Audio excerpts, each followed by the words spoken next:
I'm terrible at doing that, John. Thank you, Mr. Mayor. At least you get the procedures right. Welcome to this meeting of the Standards and General Purposes Committee, which has been held in the chamber at the Borough's Godalming. Please be advised we are now recording proceedings. My name is Councillor Andy McLean. I'm chairman of the committee. I'm accompanied by my vice chair, Councillor John Rubini. Have there been any apologies for absence, Katie? Only from Councillor Hegan. Do any members wish to make any declarations of interest? No? Question from members of the public? No questions from members of the public or councillors, Chair. Okay. So the first item 6 relates to the Community Infrastructure Levy Advisory Board. And if I can ask Deborah to introduce the item, please. Thank you, Chair. This is a slight change to the terms of reference of the Community Infrastructure Levy Advisory Board. It's an advisory board to the executive. And I do want to make the point that this report is just about the governance arrangements. It's not actually about the SIL itself. And the key change to this is about having the meetings politically proportionate. Even though it is not a meeting which needs to be politically balanced, it's about having the rules in place that mean it will be a politically proportionate meeting. And the other thing that we're wanting to do as well is to make sure that if items are not recommended by the SIL Advisory Board, that they still go forward to the executive. So the SIL Advisory Board is not able to make a decision to not take an item forward. It would take an item forward with a recommendation that it be refused and its reasons, but it can't actually just not put the item forward in front of the executive. So those are the main changes, Chair, to it. Thank you, Deborah. Any comments and any questions? No, none at all. Okay, I'm a member of this board, and I think the suggestions are very sensible, actually. So I'll be happy to approve a recommendation to the council from this committee that the council adopts the revised terms of reference of the TIL Advisory Board to be set out in Appendix 2 of this report. I did note that in the papers it's worded slightly wrongly. It talks about the joint JCRG and making a recommendation. Deborah, whether it's the Standards Committee making the recommendation. I'll show you my paper just to show you what I mean. JCRG recommend that the Standards Committee recommend. Ah. I'm sorry, it's a really clunky recommendation because it's come from the JCRG. Did you tell me? But it's put as a recommendation to the JCRG. Oh, I'm sorry. I apologize. Oh, No.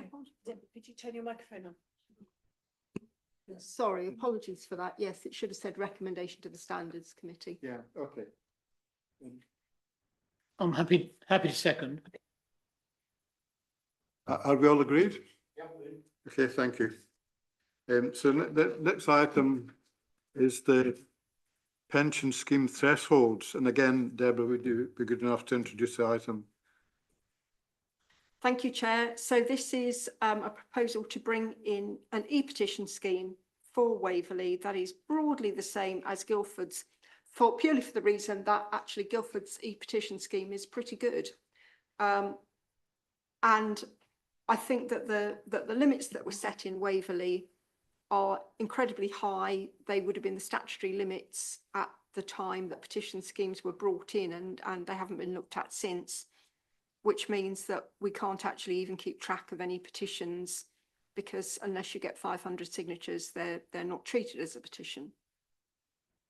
So there's just one thing that I would like members to agree on, please, and that would be the ONS, the ONS debate on officer action. So at Guildford, you can currently have an ONS debate on officer action if you have 500 or more petitioners. Waverley does not have that. And the JCRG, some members of the JCRG felt that there was no need for that because it would be an executive matter anyway. Whereas I do tend to think that the point of this is scrutiny of an officer's action. It's scrutiny rather than the executive talking about an officer's action. So if members of the committee could be clear on that for me, because JCRG didn't make a recommendation on that, then that would be helpful. Any comments, members? Any questions to Deb?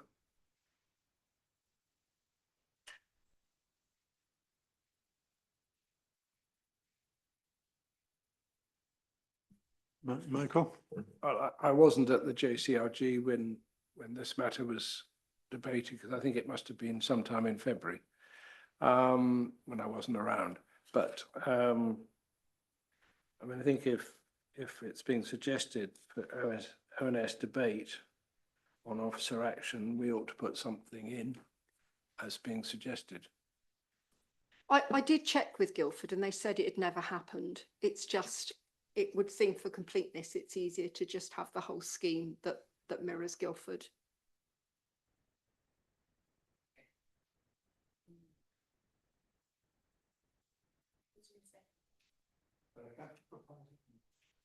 Oh, right.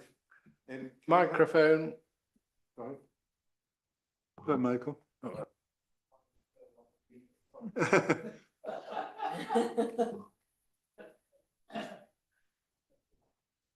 Sorry, you go. just suggesting you use the microphone, Mr. Chairman. Then you've got to turn his off.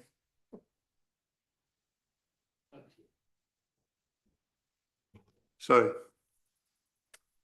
And Chair, I'm sorry, I do need to make an amendment to the recommendation because my appendix 3 was incorrect. I gave you the list of your existing petition scheme and I should have given you the list of the Guildford thresholds, which are actually set out in appendix 2.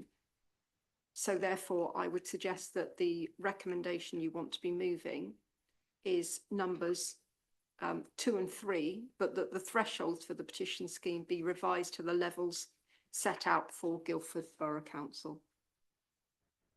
Okay, so with that amendment, I'm happy to propose this recommendation.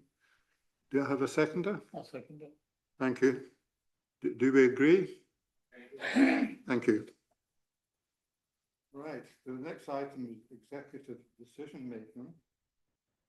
It says in the notes that Susan Sale is to introduce, but It's me. it is you, Deb. Just me. Okay, so if you'd be good enough to introduce the item. Thank you. So yes, this report is hopefully bringing something that members have long wanted to do, which is to have more executive decision making. And in order to do that, we just need to make some changes to the procedure rules, executive procedure rules. And at the same time, Susan has taken the opportunity to tidy the executive procedure rules as well. So I'm happy to take any questions on it, Chair, but I wasn't planning on speaking at any length. Michael? Thank you, Mr. Chairman. I mean, firstly, just for correctness, paragraph 17 talks about next steps. Well, I think they're past steps because it's referring to things that already happened. The point that I raised at JCRG was, it says that all members of the executive should be notified of a decision that's going to be made by one person. And I raised the question with a monitoring officer at the meeting as to what if a member of the executive is unwell, has gone on holiday and quite correctly left their iPad at home so they don't get pestered with Waverley business while they're away. No one can get that person, can notify that person. Therefore, presumably, the system doesn't work and it can't be delegated if there's a member of the executive unavailable. Is that what's intended? I can give you what I think my response would be, but did the monitoring officer actually answer you at the meeting? No, she said, that's a good point. I'll have to look into it. So Okay, I'm waiting for it to be looked into. okay. Well, I think my view would be that it is no different from any other consultation. And I think there are provisions in our constitution that say if a member is not around, then the leader or the deputy leader could exercise that function in their stead. So I think we've certainly got that in our scheme of delegation, I believe, officer scheme of delegation, where I think it says that because clearly officers need to take decisions and they're supposed to consult with portfolio holders. Well, if their portfolio holders on holiday for 3 weeks and they can't get hold of them and they need to take an urgent decision, then that still needs to be taken. So there is a provision thereby that the consultee is the leader or the deputy leader instead. That's going round in a vicious circle because it makes it clear that governance controls remain in place by the requirement, consultation of all executive members. So the leader would then give it to a member of his executive to make a decision. The executive member has to consult all other members of the executive, can't do so. The leader can't take the position of the executive members not there because it then go back to the leader. I mean, it produces a nonsense. This is the leader giving power to a member of the executive to make a decision. And if there's a member of the executive missing for whatever reason, it says it's quite bold that it must consult with all executive members, not the majority or all those that are available. It's all. It makes it very specific. It's all. And that to say, well, the leader will take that executive members and basically stand in for the person who's not there, it does seem a bit nonsense. Can I come back on the chair? I mean, you could have an executive meeting where not every member was present. So it's perfectly acceptable for not all members to be consulted if they are not around, and for the leader to take a view on whether that decision can be taken. Because if you were at a meeting of the executive and 2 members were on holiday, well, they wouldn't be there taking part in the decision making anyway. So if they can't all be consulted. But that's when a majority decision is made by the executive in any event. But here we're putting a specific rule in that every member must be consulted without a caveat or let out. And I'm particularly looking at 714, 5th bullet point down. Could you just provide me with the page, please? 36. I mean, I was unable to read the papers before the JCRG because I didn't get the papers till I came to the meeting. But dealing with the verbal report that the monitoring officer gave, I raised that with her and she didn't actually know the answer to it. Because she took the point that it's prescriptive that everyone must do it. And I think the implication that I was getting was that if a member of the executive is not available to be consulted, then it goes back to the leader to make the decision or the executive to make the decision. And so that individual can't do it. Just ask which bullet point is that? 1, 2, 3, 4, 5. 1, 2, 3, 4, 5. Government's controls remain in place by the requirement of any requirement for consultation with all executive members. Yeah, I do recall that this was actually debated almost interminably at the meeting, and not just this point, but points that Councillor Potter brought up as well. And I was actually going to ask the question, Deborah, that I'm slightly surprised that this has come back to us at this point in time, because it was left that Guildford were going to go away and have their own debates about this. And I thought they would come back at some time to the joint committee so that we're in alignment.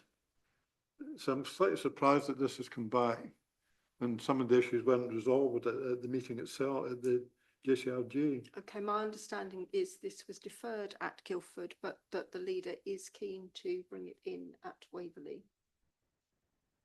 Oh, that is true. That was what the leader said. Yeah. So you're right, because what was then agreed that we go ahead of it just at Waverley, leaving aside for the moment what Guildford decided to do. That's what we did do, because the meeting went on for about 3 hours, that meeting, didn't it? Yeah. Yes. Yeah, it was a ridiculously Yes, long meeting. nearly cocoa So coffee time. unusually we decided to deal with it separately, that we would go ahead at Waverley. So that's what we're doing.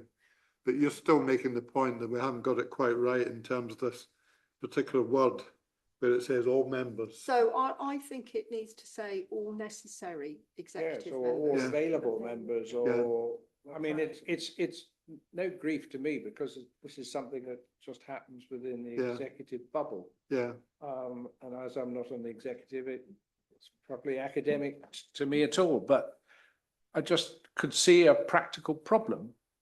And I just wanted, not to have a situation where the wording was very prescriptive and that if someone wasn't available, it could stymie the, what's trying to be done, that's all. yeah, I do remember you now making that point actually, and I think Susan did agree to go away and consider it. Yeah, that's true.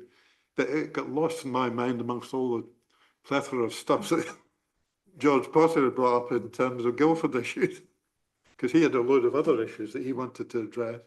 And so, but that was why we decided to deal with it separately.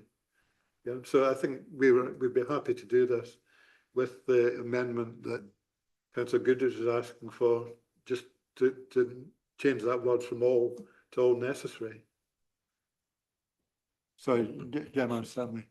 I have a preference to all available rather than all necessary, because I think we could end up in an argument about who was necessary otherwise.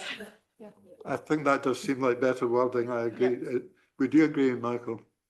That's what I suggested, I thought.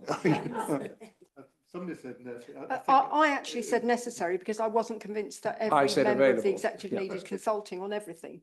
Okay. But nonetheless, if you vote on that and Susan then comes up with a better idea or says, well, actually what I meant was, then she can drop a note to you all. And of course, she can actually make that point at full council anyway. So we can encompass it in our report to full council. Okay. So we will go with all available, and if Susan wants to make a Yep. change at full council, she can do so. I think it's unlikely she'll want to do so, but who knows? We'll have to wait and see.